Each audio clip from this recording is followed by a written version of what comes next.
Online दोस्ती करना कितना महंगा पड़ सकता है, आज की इस वीडियो में आपको पता लगेगा। जी हां, आपको पता लगेगा कि एक देश की पुलिस कितना गिर सकती है और एक देश का कानून कैसे एक अपराधी की वजह से बदला जा सकता है। जी हां, corrupt police officers, corrupt interrogation, corrupt investigation, पैसा सब कुछ करवा सकता है, लेकिन सच्चाई फिर भी दुनिया के सामने आ ही जाती है। और आज मैं आपको नवंबर 2018 में एलेनी नाम की इस लड़की के साथ हुई एक बहुत ही बेरहम और बदनसीब घटना के बारे में सब कुछ बताने वाला हूं। और यकीन मानिए, इसे जानने के बाद आप सच में इसके ऊपर विश्वास नहीं कर पाएंगे। लेकिन उससे पहले, मेरा नाम है विकी और आप देख रहे हैं मिस्टीरियस दुनिया का एक और बहुत कमाल का एपिसोड। आप प्लीज इस वीडियो को एक लाइक कर दें और कमेंट्स में पिक में लिख दें, ताकि कल की वीडियो में मैं आपको शाउट आउट दे दूं। तो दोस्तों, इस केस को पूरा समझने के लिए हमें ग्रीस देश चलना पड़ेगा।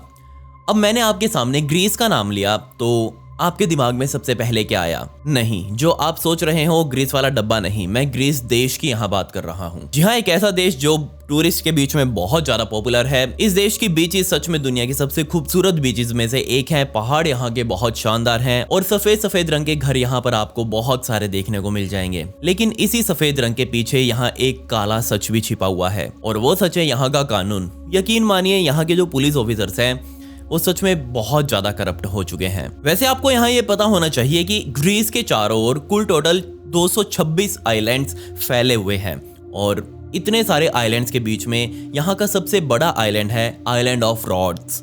और इसी आइलैंड ऑफ रॉड्स पर एक 21 साल की यूनिवर्सिटी स्टूडेंट एलेनी टोपोलोडी रहा करती थी। इस लड़की का जन्म 15 जनवरी 1997 के दिन द सिटी ऑफ डिरिमोटिको में हुआ था। और यकीन मानिए, लड़की बहुत ज्यादा समझदार थी। ये कभी भी अपना कोई काम अधूरा नहीं छोड़ती थी। यूनिवर्सिटी में इसकी अच्छी खासी पहचान थी, टॉपर स्टूडेंट थी। 18 साल की होते होते इसे इंग्लिश, ग्रीक और अरेबिक जैसी लैंग्वेजेस का पूरा ज्ञान हो चुका था। और सोचकर देखिए, इतनी टैलेंटेड लड़की हो और उसके साथ फिर कुछ ऐसा हो जाए जो आपने सोचा नहीं था। अपना हाई स्कूल पूरा करने के बाद ये लड़की ग्रीस के आइलैंड ऑफ रॉड्स में बनी एगन यूनिवर्सिटी में एडमिशन ले लेती है, और जल्दी ही ये यूनिवर्सिटी की एक बहुत अच्छी खासी पहचान बन जाती है, क्योंकि ये लड़की सच में बहुत ज़्यादा ही टैलेंटेड थी। अब ऑब्वियसली लड़की इतनी पॉपुलर है तो उसके पीछे लड़के भी बहुत सारे पड़े होंगे। यूनिवर्सिटी में भी बहुत सारे पड़े, बहुत सारे उसकी तरफ अट्रैक्ट हो चुके थे। अट्रैक्ट का मतलब यहाँ ना सिर्फ वैसे आंखों के इशारों में, बल्कि यहाँ उससे वो रोमांटिकली भी अट्रैक्ट हो चुके थे। वो बार बार उसे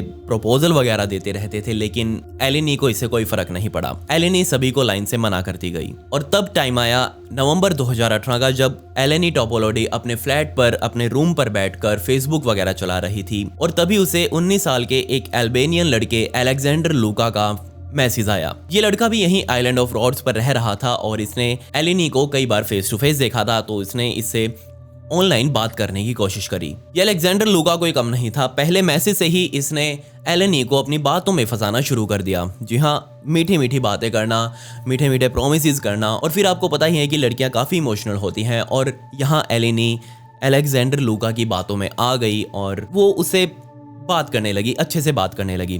वो डेली उसे कॉल वगैरह करता। एलेनी ने अपने माता पिता से भी अलेक्जेंडर से बात करवाई, और अलेक्जेंडर ने यहाँ उसके माता पिता से भी बहुत प्यारे तरीके से बात करी। और यहाँ एलेनी को कुछ लग ही नहीं रहा था कि आगे चलकर यहाँ कुछ उसके साथ गलत भी हो सकता है। तकरीबन एक हफ्ते तक इसी तरह मीठी मीठी बातें करने के बाद यहाँ एलेनी ने भी सोचा कि लड़का अच्छा है, तो क्यों ना इसके साथ मिला जाए, इसके साथ आगे का कुछ सोचा जाए। तो यहाँ अलेक्जेंडर ने भी आगे से बोल दिया कि चलो हम मिलते हैं। और यहाँ एलेनी ने कहा कि ठीक है, हम 27 नवंबर के दिन मिलेंगे, और यहीं पास में ही एक कबाब रेस्टोरेंट है, और वहाँ जाकर बैठेंगे, कुछ खाना पीना खाएंगे और वापस आ जाएंगे। तो यहाँ अलेक्जेंडर ने भी ओके कहा, और दोनों का मिलना फिक्स हो चुका था। और देखते ही देखते 27 नवंबर का भी दिन आ गया। और तब यहाँ अलेक्जेंडर ने सुबह सुबह एलेनी को बता दिया था कि वो उसे शाम होते होते पिक कर लेगा। और यहाँ एलेनी को भी इसमें कोई दिक्कत नहीं लगी। उसने कहा ओके ठीक है, तुम मुझे मेरे फ्लैट से पिक कर लेना। लेकिन यहाँ एलेनी को नहीं पता था कि यहाँ वो सिर्फ एक मीटिंग करने के लिए नहीं जा रही, बल्कि अपनी जान देने के लिए जा रही है। मंगलवार की वो शाम इन दोनों ने डिसाइड कर लिया था कि रात को 10 बजे वो यहाँ से निकलेंगे, और बराबर में ही मौजूद कबाब रेस्टोरेंट में कुछ खा पी कर वापस आ जाएंगे। यहाँ टाइम पर वो अलेक्जेंडर वहाँ पहुँच चुका था, उसकी बिल्डिंग के बाहर खड़ा था, और उसके जो ट्रक था वो साइड में खड़ा हुआ था। और यहाँ सिर्फ उसका ट्रक नहीं दिख रहा, बाकी वो आराम से इधर उधर चक्कर मारता हुआ आप सीसीटीवी फुटेज में देख सकते हैं। वो पहले उसकी बिल्डिंग की तरफ जाता है, उसको आवाज़ लगाता है और वापस आ जाता है और इंतज़ार करता है एलेनी के नीचे आने का। एलेनी नीचे आई और दोनों ने हग वगैरह किया और हग करने के बाद एलेनी उसके साथ ट्रक की तरफ आगे बढ़ गई। इतनी ही सीसीटीवी फुटेज है, आगे दूसरी मिलेगी आपको। दोनों ये ट्रक में जाकर बैठ गए, लेकिन यहाँ एलेनी बिल्कुल भी कंफर्टेबल महसूस नहीं कर रही थी, क्योंकि ये दोनों ट्रक में अकेले नहीं थे। जी हाँ, उस ट्रक में उनके पीछे एक और आदमी बैठा हुआ था और उस आदमी का नाम मनोली कुकुरा था। सबसे पहले तो उस मनोली को देखते ही एलेनी के दिमाग में आया होगा कि ये अलेक्जेंडर किस टाइप का आदमी है, किस टाइप का प्राणी है यार, कि पहली ही डेट पे अपने साथ अपने दोस्त को ले आया है उठाकर।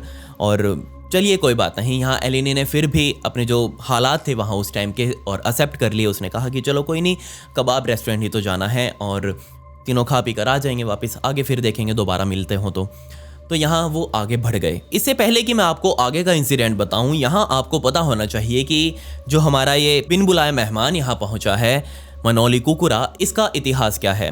तो यकीन मानिए इसका इतिहास बहुत गंदा है। आइलैंड ऑफ रोड्स पर इसके बाप की बहुत सारी दुकानें हैं, बार्स है, रेस्टोरेंट्स है, और वो भी सारे रोड पर। रियल एस्टेट का बिजनेस है और यकीन मानिए सच कहूँ तो ये एक रईसजादा था। और आपको पता ही है कि ज़्यादातर रईसजादे होते हैं जो अपने मुंह से ज़्यादा पैसों से बोलते हैं और उनका हर काम पैसों से हो भी जाता है। और यहाँ ऐसा ही कुछ था मनोली कुकुरा। वो कहीं भी जाता, सीधा मुंह पर पैसे फेंक कर मारता और उसका काम हो जाता। यहाँ उसके ऊपर इतने सारे केसेस चल रहे थे। कहीं वो किसी को ठोक कर भाग गया है नशे में भंड होकर, कहीं वो माल पीता हुआ दिखाई दे रहा है, कहीं वो किसी के साथ गैर संबंध बनाता हुआ दिखाई दे रहा है। लेकिन बदकिस्मती से यहाँ एलेनी टोपोलोडी को इस लड़के का जो पास्ट था वो नहीं पता था, और अगर पता होता तो शायद वो उस टाइम पर इस ट्रक में नहीं होती। खैर, अब वो इस ट्रक में थी, ये तीनों बैठे थे और अब पहुंचे सीधा कबाब रेस्टोरेंट। और यहाँ कबाब रेस्टोरेंट पहुंचते ही मनोली और अलेक्जेंडर एक दूसरे से बात करते हुए नजर आए, जिसमें एक दूसरे को बोल रहे थे कि यहाँ बहुत गर्मी है, नवंबर के टाइम पर ग्रीस में गर्मी होती है, कोई बात नहीं, बट यहाँ बहुत गर्मी है और शायद हमें यहाँ से सामान पैक करवा कर, जो मेरा ही यहाँ पर समर हाउस है, यहाँ मनोली बोल रहा है अलेक्जेंडर को कि मेरा ही यहाँ समर हाउस है जो दूसरे आइलैंड पर है, तो आई थिंक हमें वहाँ चल लेना चाहिए और वहाँ बैठकर आराम से खाते हैं पीते हैं, वहाँ एसी लगे हुए हैं और वहीं पूरी रात पार्टी वगैरह कर लेंगे, दारू वगैरह पी लेंगे। तो यहाँ ये बात एलेनी टोपोलोडी को थोड़ी अजीब लगी कि ये लड़का क्यों हमें वहाँ लेकर जाना चाहता है। एलेनी को यहाँ ध्यान ही नहीं रहा कि वो यहाँ अलेक्जेंडर के साथ डेट पर आई थी। अब बेचारी वो भी क्या करे, जो अनवेलकम्ड यहाँ गेस्ट है, जो बिन बुलाए मेहमान है, वो यहाँ इन दोनों के बीच में बहुत ज्यादा दखलंदाजी कर रहा था और यकीन मानिए उसका ही ऑर्डर ये दोनों फॉलो भी कर रहे थे। यहाँ एलेनी थोड़ी सी अब अनकंफर्टेबल हो चुकी थी क्योंकि दूसरे आइलैंड पर अब जाना था उन्हें और वो थोड़ा घूम कर जाना था। उसका रास्ता तो बना हुआ था, ऐसा नहीं था कि बीच में नाव से कहीं जाना हो, नहीं, गाड़ी से ही वो जा सकते थे लेकिन थोड़ा घूमकर। लेकिन इस पूरे रास्ते में वो बहुत ज़्यादा अनकंफर्टेबल महसूस कर रही थी क्योंकि उसे समझ नहीं आ रहा था कि वो कैसे फंस गई है यहाँ पर। और यहाँ इस अनकंफर्टेबलनेस को फील करते हुए उसने अपने ही एक दोस्त को मैसेज करा और उसने अपनी पूरी सिचुएशन उस मैसेज में लिख दी कि मैं ऐसे ऐसे दो लड़कों के साथ पार्टी करने के लिए जा रही हूँ और वो मुझे यहाँ लेकर जा रहे हैं और मुझे यहाँ से निकालने के लिए तुम मुझे 1 घंटे में कॉल कर देना और मैं ये बहाना लगा दूंगी कि मेरी फ्रेंड दिक्कत में है और मुझे जल्दी से जल्दी वहाँ से निकलना है, तो इसलिए मैं वहाँ से निकल जाऊँगी, तुम 1 घंटे में मुझे कॉल कर देना। ये आइडिया उस टाइम पर एलेनी को सबसे बेस्ट लगा। और जैसे ही 1 घंटा बीता, उसकी फ्रेंड ने एलेनी को कॉल किया, वो कॉल कभी उठा ही नहीं, वो कॉल किसी ने नहीं उठाई। इनफैक्ट उसके बाद भी बहुत सारी सैकड़ों कॉल्स एलेनी के फ़ोन पर की गई लेकिन कोई भी कॉल नहीं उठी। यहाँ एलेनी ने अपनी फ्रेंड को वो मैसेज इन दोनों को बताकर किया था कि मैं ऐसे ऐसे मेरी फ्रेंड के घर भी जाना है मुझे और मैं उसको बता देती हूँ कि मैं अभी थोड़ी देर लगेगी, मैं अपने दोस्तों के साथ पार्टी में जा रही हूँ। तो यहाँ उसने वो कहानी बताकर इन दोनों को बताया कि मैंने ऐसे ऐसे अपने फ्रेंड को मैसेज कर दिया है कि मैं कहाँ हूँ। और उसको यहाँ लग रहा था कि अगर किसी तीसरे बंदे को भी पता होगा कि एलेनी असल में किसके साथ है तो ये दोनों कुछ भी करने से पहले जरूर डरेंगे। यहाँ एलेनी को लग रहा था और ऑब्वियसली उसका ये दिमाग थोड़ा ठीक भी था। ऐसा होता है, अगर किसी चौथे बंदे को पता हो कि आप कहाँ हो तो आपके साथ जो बंदे हैं वो कुछ भी आपके साथ गलत करने से डरेंगे, ये साइकोलॉजी है। लेकिन ये दोनों नहीं डरे। यहाँ उसकी फ्रेंड बार बार फोन कर रही थी, 5-6 बार उसने फोन किया लेकिन यहाँ एलेनी ने फोन नहीं उठाया। तो उसकी फ्रेंड को लगा कि हो सकता है यहाँ एलेनी ने अपना दिमाग चेंज कर दिया हो और वहीं रहने का निर्णय लिया हो, या फिर हो सकता है उसकी फ़ोन की जो बैटरी है वो डाउन हो गई हो और उसे ना ही रिंग सुनाई दे रही हो और ना ही वाइब्रेशन फील हो रही हो। तो यहाँ उस फ्रेंड ने जस्ट एलेनी के पास एक वॉइस मैसेज छोड़ दिया कि तुम जहां भी हो सेफ रहना और अगर कुछ दिक्कत हो तो मुझे कॉल वगैरह कर देना, मैं आ जाऊंगी लेने के लिए। लेकिन बदकिस्मती से जो उसकी फ्रेंड ये दो सिनारियो जो थे अपने माइंड में लेकर बैठी थी, इन दोनों में से कुछ भी सच्चाई नहीं थी। ये डेट अब पूरी तरह से फेल हो चुकी थी और अब इस फेलियर का बदला, बेमतलब का बदला बेचारी एलेनी से लिया जाना था। इतनी टैलेंटेड स्टूडेंट कभी उस रात अपने घर वापस पहुंची ही नहीं। उस रात क्या हुआ था ये चीज मैं आपको थोड़ी देर में बताऊंगा, 5-7 मिनट में बताऊंगा, लेकिन उससे पहले मैं लेकर चलता हूं आपको 28 नवंबर की सुबह को।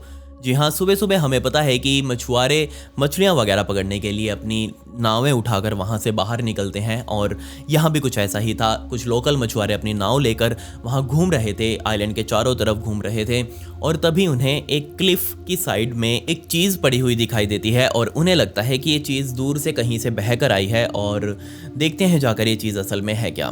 तो ये दोनों लोग तुरंत अपनी नाव को लेकर उस चीज़ के पास पहुँचते हैं और उसे हाथ लगाने की कोशिश वगैरह करते हैं।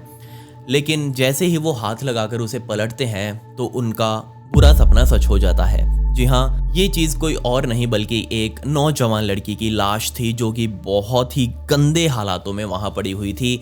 एक रात के अंदर एक लाश इतनी कैसे बिगड़ सकती है ये तो मुझे भी आज तक समझ नहीं आया। जी हाँ, पहचान करना लगभग नामुमकिन था। उसका फेस पूरा बिगाड़ा जा चुका था, उसके पूरे शरीर पर हमलों के निशान थे। तुरंत उन दोनों लोगों ने पुलिस को यहाँ पर बुलाया और पुलिस ने आकर इस लाश को अपने कब्जे में लिया। अब यहाँ 2 और कारण भी हो सकते थे, तो ये हम शुक्र ही मानते हैं कि कम से कम एलेनी की यहाँ पर लाश तो पुलिस को मिल गई और उन्होंने उसे निकाल लिया। और 2 कारण यहाँ ये हो सकते थे, अगर उस रात यहाँ ज्वार भाटा आ जाता तो पानी का लेवल अप हो जाता और ये लाश समुद्र में ही कहीं ना कहीं बह जाती। और दूसरा कारण बन सकता था समुद्री जानवर। हो सकता था कि यहाँ कोई शार्क वगैरह या फिर कोई भी समुद्री जानवर यहाँ आ जाए इस लड़की का खून वगैरह सूंघ कर, क्योंकि आपको पता ही है कि यहाँ समुद्री जानवर जो होते हैं वो बहुत दूर से, दर्जनों किलोमीटर दूर से खून को सूंघ कर वहाँ आ जाते हैं और यहाँ अगर वो आ जाते तो इस लड़की की लाश फिर से मिलना लगभग नामुमकिन था। लेकिन उस रात ऐसा कुछ नहीं हुआ। पानी बहुत छिछला सा था, लाश वहाँ आराम से तैर रही थी और ना ही किसी जानवर ने उसके ऊपर हमला किया था। वैसे यहाँ जानवर, मैं कह भी सकता हूँ कि जानवरों ने हमला किया था, क्योंकि वो अलेक्जेंडर और मनोली कुकुरा किसी जानवर से कम नहीं थे। पुलिस ने एलेनी की पहचान एलेनी के घुटनों से नीचे बने हुए एक गुलाब के टैटू से करी। उस गुलाब के टैटू को वहीं आसपास मौजूद सभी टैटू पार्लर्स में दिखाया गया और एक ने पहचान लिया। और जैसे ही इस लाश की पहचान हुई तुरंत इसके घर वालों को संपर्क किया गया, यूनिवर्सिटी से डाटा निकालकर घर पर कॉल किया गया और ये खबर उन्हें दी गई कि आपकी लड़की को किसी ने पहाड़ से नीचे समुद्र में फेंक दिया है। सोचकर देखिए एलेनी टोपोलोडी के घर वालों ने जब ये खबर सुनी होगी तो उनके ऊपर क्या बीत रही होगी। पुलिस को लाश मिल चुकी थी, पुलिस ने पहचान कर ली थी, तो अब सवाल था कि यहाँ आखिर इसके साथ ये सब हुआ कैसे। तो पुलिस को बहुत ज़्यादा देर नहीं लगी सबसे पहले अपने प्राइम सस्पेक्ट को ढूंढने में। क्योंकि पुलिस सीधा उसके अपार्टमेंट में गई, एलेनी के अपार्टमेंट में पहुंची और बिल्डिंग के बाहर लगे पिछली रात के सीसीटीवी फुटेज उन्होंने देखी और उसमें उनको पता लग गया कि ये तो कोई अलेक्जेंडर नाम का लड़का है जिसने इस बिल्डिंग के गेट पर अपनी एंट्री भी की थी और यहाँ अलेक्जेंडर अब प्राइम सस्पेक्ट बन गया और अब उसे यहाँ उठाना था। खैर यहाँ एलेनी का पोस्टमार्टम चल रहा था और यहाँ पोस्टमार्टम में सामने आया कि एलेनी के शरीर पर कम से कम 32-33 बार चाकुओं से वार किया गया था। उसके चीरे लगाए गए थे, उसका फेस के ऊपर किसी भारी चीज़ से हमला किया गया था जिससे उसकी शक्ल बिगाड़ी गई थी। उसके दोनों हाथों को और दोनों पैरों को बांधा गया था और ये बांधने के बाद उसके साथ बलात्कार भी किया गया था। बहुत ज़्यादा टाइम नहीं लगा जब वहाँ की पुलिस ने मनोली और अलेक्जेंडर को झप लिया था और झपते ही अब उन्हें पुलिस स्टेशन में लाकर बैठा दिया। अब आमतौर पर पुलिस किसी आरोपी को झपती है तो उसके साथ पूछताछ होती है, थोड़ी बहुत मार पिटाई होती है, सख्ताई दिखानी पड़ती है, लेकिन यहाँ उन दोनों को दामाद बनाकर बैठाया गया था। क्यों? यहाँ पर मनोली फुल पैसा लुटाने वाला था। यहाँ दोनों को पकड़ते ही मनोली ने तो सीधा पैसे का अलाप गाना शुरू कर दिया। वो सीधा हर पुलिस वाले को बोलता कि बता कितने चाहिए, बता कितने चाहिए, अभी मुंह पर मारता हूँ। लेकिन हमारे यहाँ जो दूसरे हत्यारे हैं यानी कि अलेक्जेंडर, उसके पास इतना पैसा नहीं था कि वो इस केस में पैसा फेंक कर बच सके, और इसलिए उसको अच्छे से तोड़ा गया। और तोड़ते ही अलेक्जेंडर तोते की तरह बोलने लगा। उसने सब कुछ बताया कि एलेनी के साथ उस रात आखिर क्या किया था इन दोनों ने मिलकर। उसने बताया कि जैसे इन तीनों ने खाना वाना वहां से पैक करवाया, उसके बाद वो सीधा मनोली के समर हाउस में चले गए और वहां जाकर 10 मिनट भी नहीं हुए थे बैठे कि तभी अलेक्जेंडर ने एलेनी के सामने ये प्रपोजल रखा कि उसे सिर्फ उसके साथ नहीं बल्कि हम दोनों के साथ सोना पड़ेगा। अब यहाँ एलेनी का दिमाग फिर गया। उसने सबसे पहले अलेक्जेंडर को बोला कि मैं तुम्हें भी अभी 1 हफ्ते से जानती हूँ सिर्फ, और यहाँ मैं कोई सोने वोने नहीं आई हूँ। और दूसरी बात, तुम यहाँ बोल रहे हो कि इस कंप्लीटली अनजान आदमी के साथ भी मैं सोऊं, तुम्हारा दिमाग खराब है क्या? मैं यहाँ से जा रही हूँ। लेकिन बदकिस्मती से जो 2 राक्षस थे ये इस ना को स्वीकार नहीं करना चाहते थे या फिर कर नहीं पाए। इन दोनों में से एक ने चाकू निकाला और जस्ट उसके सामने आकर खड़ा हो गया। खड़ा होने के बाद एलेनी अब क्या ही करती। दोनों ने एलेनी के ऊपर वार करने शुरू किए। एलेनी ने लड़ाई भी करी, अपने बचाव में उनके साथ लड़ाई भी करी, लेकिन 2 लड़के वो भी हट्टे गट्टे, और यहाँ एक लड़की क्या ही कर सकती थी। वो उसे तुरंत उठाकर एक गंदे से कमरे में ले गए जहाँ 2 गद्दे वगैरह लगे हुए थे, और वहाँ ले जाकर उसके हाथ पैर बांधकर एलेनी के साथ बलात्कार किया गया। अलेक्जेंडर ने बताया कि यहाँ तक भी हमारा कोई प्लान नहीं था इस लड़की को जिंदा मारने का, लेकिन जैसे ही एलेनी थोड़ी होश में आई उसने दोनों को धमकियां देना स्टार्ट कर दिया।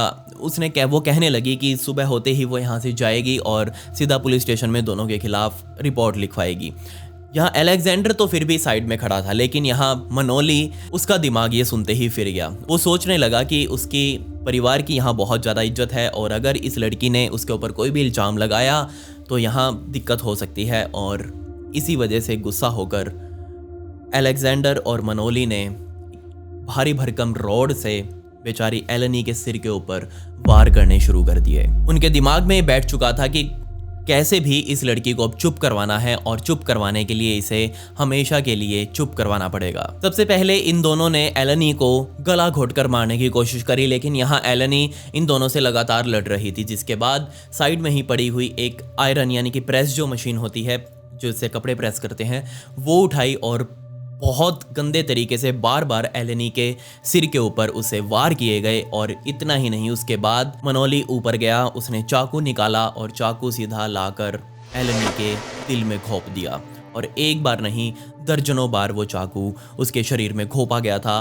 पूरी शक्ल उसकी बिगाड़ दी गई थी, मार मार कर इतना मारा गया था कि पहचान में भी नहीं आ रही थी कि यहाँ ये कोई एलेनी नाम की लड़की थी। यहाँ ऑटोप्सी रिपोर्ट में सामने आया था कि एलेनी की मौत डूबने से हुई है। तो यहाँ सोच कर देखिए, इतनी मार खाने के बाद भी बेचारी वो लड़की कितनी बहादुर थी जो अभी तक सांसें ले रही थी।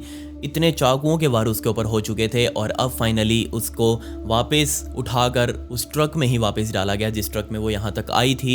और उस ट्रक में डालने के बाद उस ट्रक को मनोली चलाकर क्लिफ साइड पर ले आया, जो पहाड़ का जो अंत होता है जहाँ से समुद्र स्टार्ट हो जाता है, वहाँ पर लाकर खड़ा कर दिया। और इन दोनों ने मिलकर 10 मीटर गहरी क्लिफ से उसको समुद्र में फेंक दिया। और यहाँ अभी तक भी वो बेचारी लड़की जिंदा थी, और जस्ट वो अब जाकर समुद्र में गिर गई।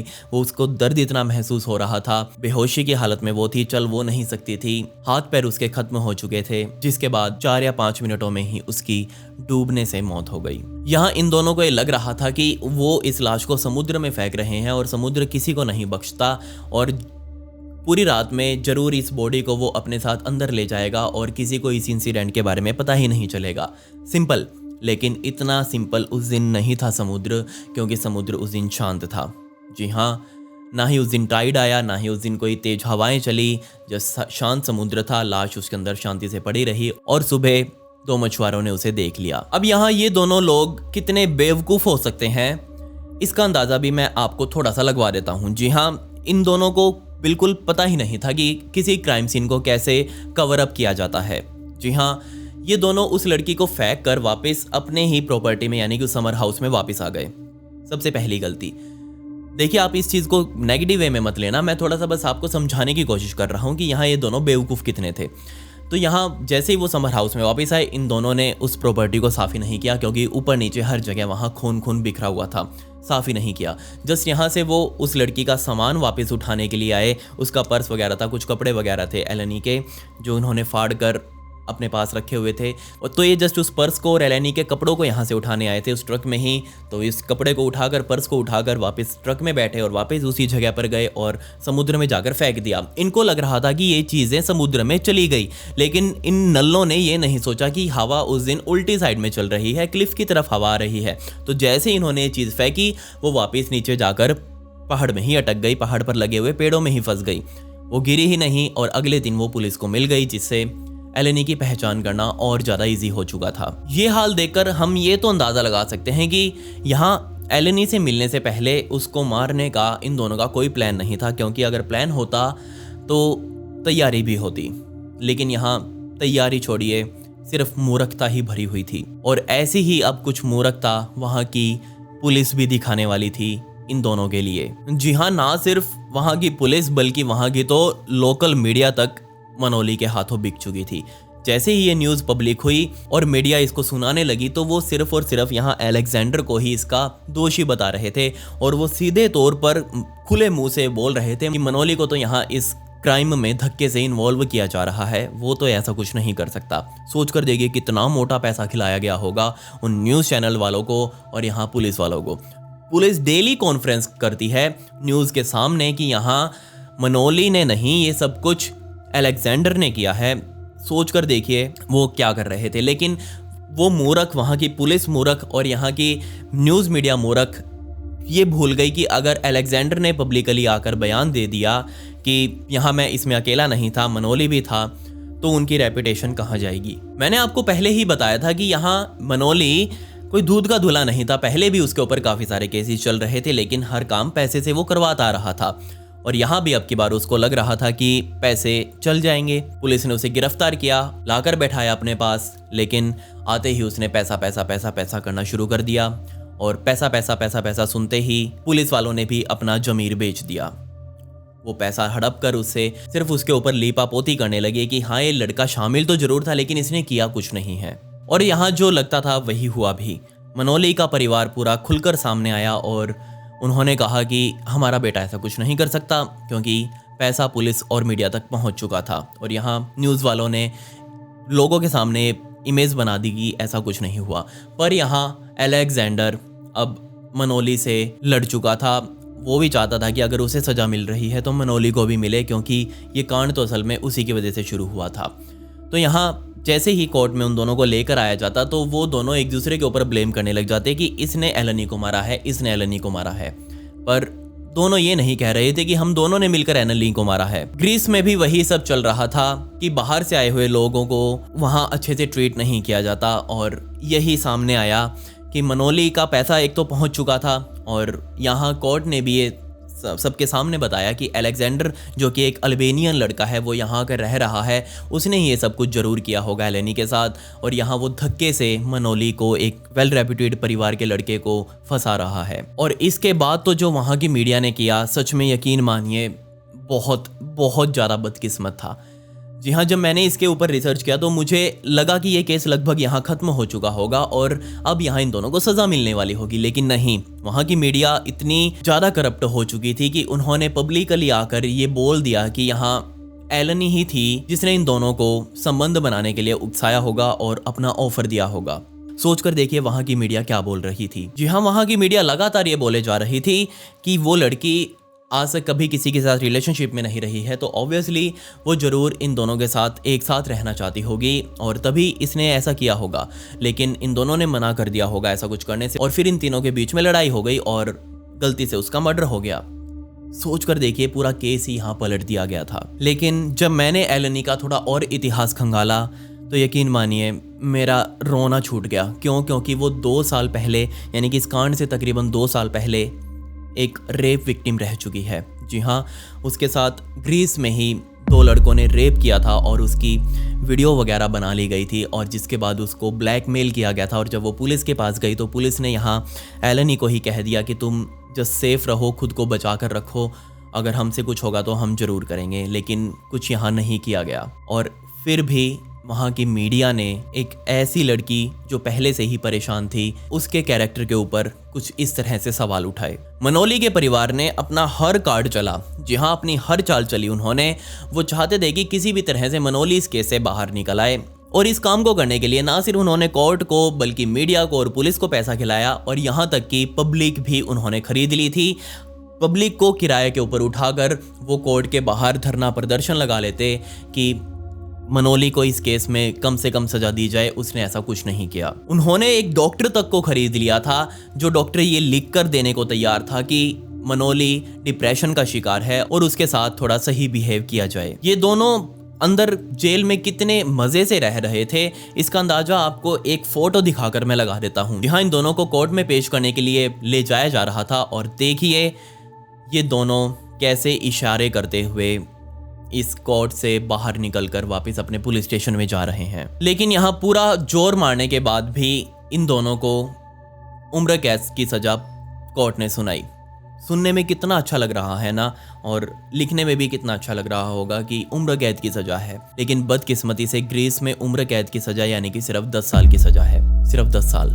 ये तो उस डॉक्टर ने प्रूव कर दिया कि इन दोनों ने इस लड़की का बलात्कार भी किया था, एलेनी का बलात्कार भी किया था। तो यहाँ इन्हें अलग से 15-15 सालों की सजा और सुनाई गई, वरना ये दोनों 10 साल में ही छूट जाते। लेकिन अब ये पूरे 25 साल ग्रीस की जेल में रहेंगे। लेकिन मुझे नहीं लगता कि ये 25 साल उनके लिए कोई ज़्यादा लंबे होंगे, क्योंकि वो डेली, जी हाँ डेली जेल में रहते हुए पार्टीज़ वगैरह करते हैं, आराम से फ़ोन वगैरह चलाते हैं, वहाँ पर मज़े से रह रहे हैं, लड़कियाँ वगैरह वहाँ बुलाते हैं, पार्टीज़ करते हैं, नशा फूकते हैं, माल वहाँ उनको बहुत आसानी से मिल रहा है।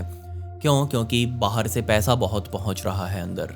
उनकी वीडियोज़ जो है वो जेल से बाहर लीक टाइम पर होती रहती हैं, और जरा आप खुद भी देख लीजिए वो अंदर कैसे किस हाल में रह रहे हैं। कितना बदकिस्मत देश है, कितना बदकिस्मत वहाँ का कानून है, कितना बदकिस्मत वहाँ का मीडिया है, और कितनी बदकिस्मत वहाँ की पुलिस है। सब कुछ वहाँ पैसों में बिक चुका है। क्या यही सिर्फ एक ज़िंदगी की कीमत रह गई है? मुझे तो समझ नहीं आता। खैर, आपको ये इस केस के बारे में क्या कहना है मुझे ज़रूर बताएं, और अगर आपके साथ कभी भी कुछ गलत हो रहा हो तो उसके खिलाफ आवाज़ ज़रूर उठाएं। जी हाँ, मैं आपको बहुत बार कहता हूँ कि आप उसके खिलाफ आवाज़ ज़रूर उठाएं। आप यहाँ समझ भी गए होंगे कि मैं आपको किस वे में कहने की कोशिश कर रहा हूँ। चुप मत बैठें, आवाज़ ज़रूर उठाएं। यहाँ मुझसे बात कर सकते हैं, मैं आपकी आवाज़ उठाने में आपकी मदद करूँगा, लेकिन चुप मत बैठें। इस केस से जुड़ी हुई कुछ वीडियोज़ और फोटोज़ मेरे पास हैं, जो मैं आज रात को 9 बजे इंस्टाग्राम की स्टोरी पर लगा दूंगा, तो प्लीज़ आप मुझे वहाँ फॉलो ज़रूर कर लें। मेरी इंस्टाग्राम ID ये है, और इसका लिंक आपको डिस्क्रिप्शन में मिल जाएगा। 50,000 फॉलोवर्स जल्दी से पूरे चाहिए मुझे। खैर, पिछली वीडियो का शाउट आउट गगन को and comment pick me to get a shout out in next video. आपको वीडियो कैसी लगी कमेंट्स में वो भी बता दें। मिलते हैं अगली वीडियो में। ये वीडियो देखने के लिए धन्यवाद।